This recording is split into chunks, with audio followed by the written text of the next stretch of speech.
É com muita satisfação que a gente conversa com o professor Rui de Araújo Pinto Júnior, que esteve mais uma vez na Cotriel, desta vez para associados de Espumoso e região, em mais um curso sobre aplicação de herbicidas hormonais, que, como todos têm conhecimento, a partir do dia 1º de setembro no estado do Rio Grande do Sul, todos os municípios vão exigir, então, é uma legislação estadual que vai exigir que as pessoas que aplicarão esses herbicidas hormonais precisem passar por cursos, né? Mas o professor explica mais, né, sobre a importância desse curso.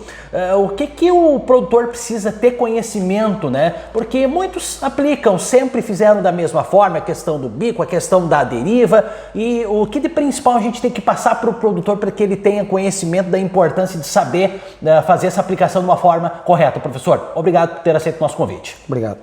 Bom, os herbicidas hormonais, eles são bastante antigos, eles têm alguns probleminhas em relação a algumas culturas que têm um grau de sensibilidade um pouquinho maior, então é necessário que o operador, o aplicador, o produtor rural, ele tenha um cuidado um pouquinho maior quando usa desse tipo de herbicida.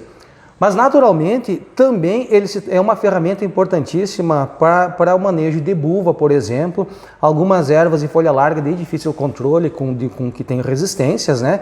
E estão entrando no mercado tecnologias novas, a partir já do ano passado, soja resistente a 2,4-D, por exemplo, soja enlist, né? Soja resistente a herbicidas de camba, que é um princípio ativo que a Bayer e a BASF detêm essa tecnologia e, portanto, a soja ela é geneticamente modificada para tolerar esse tipo de herbicidas. Portanto, vão ser herbicidas que vão começar a ser manejados em soja nos próximos anos com uma frequência um pouco maior, né? Vai criar uma facilidade bastante interessante ao produtor, mas, por outro lado, ele também exige um grau de atenção bem maior, e essa é a preocupação da Secretaria da Agricultura do Estado do Rio Grande do Sul, uma vez que já tivemos alguns casos de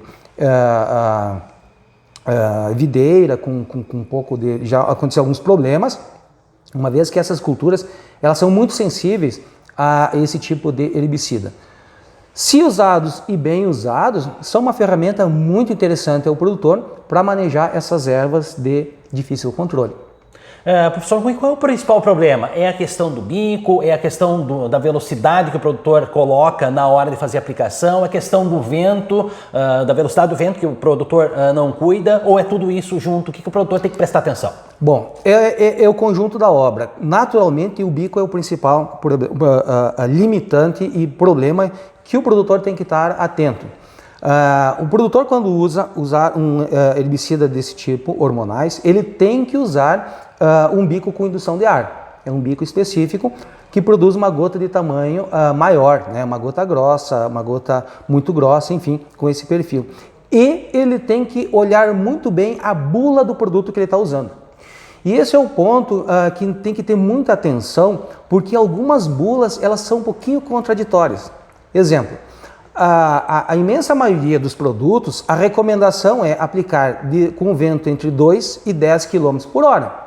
Vento zero é muito ruim, não se deve aplicar inclusive com vento zero, porque pode ser um indicativo de inversão térmica, que também é um problema complicado. A questão de umidade relativa do ar é importantíssimo na gota fina, ele pode ser um indicativo que está se tendo evaporação de gotas. Portanto, o ideal é que se aplique com umidade acima de 50% e a temperatura abaixo de 30 graus. Só que também tem que tomar um pequeno cuidado, que um determinado dicamba de uma das duas empresas multinacionais que produzem dicamba recomenda umidade relativa do ar de 60%. Opa, tem que se ter um cuidado, porque o produtor ele vai ter que registrar os dados da aplicação dele numa caderneta de campo, ele, inclusive pode ser cobrado por uma fiscalização, né? O dia que ele for aplicar, qual é a condição meteorológica que estava e tal, e ele pode até colocar a situação real, mas determinadas bulas exigem um número um pouquinho diferente. Outro exemplo é um 2,4-D genérico que tem no mercado, não vou citar a marca comercial. Ele recomenda ventos de 2 a 6 km por hora. Opa! novamente acende a luz amarela. O produtor pode estar até se auto-incriminando, colocando na caderneta de campo uma determinada velocidade de vento que pode ser o real, aceitável na imensa maioria dos outros produtos, mas em determinados tipos de marcas comerciais, aquele número não é válido e ele de novo está se auto-incriminando. Portanto, é importantíssimo o produtor se debruçar em cima das bulas, os técnicos também atentarem na hora de recomendar do que aquela bula específica ela recomenda.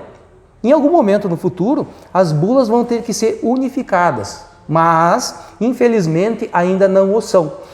E tem dois problemas sérios que no caso de uma deriva, ela pode levar. Um deles é acontecer do vizinho que sofreu o problema, ele chamar a fiscalização estadual, enfim, ele vir e descobrir que tem várias coisas erradas, por exemplo, na aplicação, e começar a listar algumas multas. Esse é o problema número 1. Outro problema é que o vizinho que se considerou eventualmente prejudicado também pode entrar na justiça, né? E aí, esses dois órgãos, quando eles se debruçam em cima do problema, eles vão consultar quem? As bulas. Então, de novo, olha o grau de importância que a bula tem, né? E muitas vezes ela é negligenciada, ela é deixada meio que de segundo plano. A bula, uma coisa, né? É que nem bula de remédio, às vezes é tanta letrinha miúda que o pessoal, né, com problema de visão, às vezes acaba não dando muita atenção. Mas sim, nós temos que ter uma atenção um pouco maior, até para outros herbicidas de contato que falam em vazões aí na casa de 200, 300, 400 litros por hectare. Vazões essa, né, litros por hectare, que a imensa maioria do pessoal não usa. Mas, de novo, numa questão de uma reclamatória, né, de algum vizinho, pode gerar, né, alguma coisa muito ruim para quem causou o problema. Que naturalmente ninguém faz uma deriva por intenção, é uma coisa que é não intencional, né? Eventualmente pode dar um pegão de vento, uma coisa assim que às vezes eu brinco que você sai do galpão numa condição meteorológica maravilhosa e no meio da aplicação começa a azedar, começa a coisa, né, tomar um rumo muito complicado. E aí o operador tem que estar muito consciente do que ele pode fazer. Algumas situações ele pode abaixar a barra. Se o equipamento tiver controlador de vazão, diminui a velocidade, que vai engrossar a gota, né? Existem alguns adjuvantes específicos que ele pode dar uma atenuada na situação, não vai resolver 100%, mas pode ajudar um pouco. Ou aquela situação, o operador cruza os braços, espera o vento mudar de direção, diminuir a intensidade, ou simplesmente volta para o galpão, complementa no final do dia, no dia seguinte, a aplicação, quando a condição meteorológica normalizar. Professor, para encerrar, então, a gente tem que sair de casa com a carteira de motorista, com os documentos quando é fiscalizado. Então, a partir de 1º de setembro, vai ter que estar com o certificado do curso em dia e quando a fiscalização for então fazer o seu trabalho, né, tem que estar com o certificado e, acima de tudo, também, né, a gente viu aí bastante jovens, né, não só o pessoal de idade mais avançada, mas os jovens estão aí fazendo o curso, né, então eles que vão fazer, né? Ou se a fiscalização pegar quem não fez o curso aplicando, pode gerar um problema. Então, que todos estejam atentos. Agora o pessoal começou a correr atrás um pouco tarde, mas ainda temos alguns meses ainda para fazer esse curso e é importante fazer, né? Sim, é fundamental. E só lembrando, esse curso ele tem validade por 5 anos, tá? O operador, quando ele receber o certificado, ele só vai ter validade no momento que ele for junto à Secretaria da Agricultura do município, normalmente é onde que o pessoal tira as GTAs, né? E aí ele lança no sistema, os funcionários lá lançam no sistema, e aí a partir daí sim que ele vai ter validade de 5 anos. Importante, então, tá com o certificado em dia, né? Exatamente. E não esquecer de olhar a bula. Fundamental olhar a bula, velocidade. Isso tem que, a partir de agora tem que ser como essa legislação lá vai entrar em vigor, não vai ter mais adiamento, tem que seguir tal e qual, né, professor? Exatamente. A gente pode até não concordar com algumas coisas que estão postadas na bula, mas é que nem lei. Eu posso não concordar, mas tenho que seguir. Obrigado. Esse é o professor Rui de Araújo Pinto Júnior, que falou sobre a aplicação de herbicidas hormonais em mais um curso realizado para associados da Cotriel.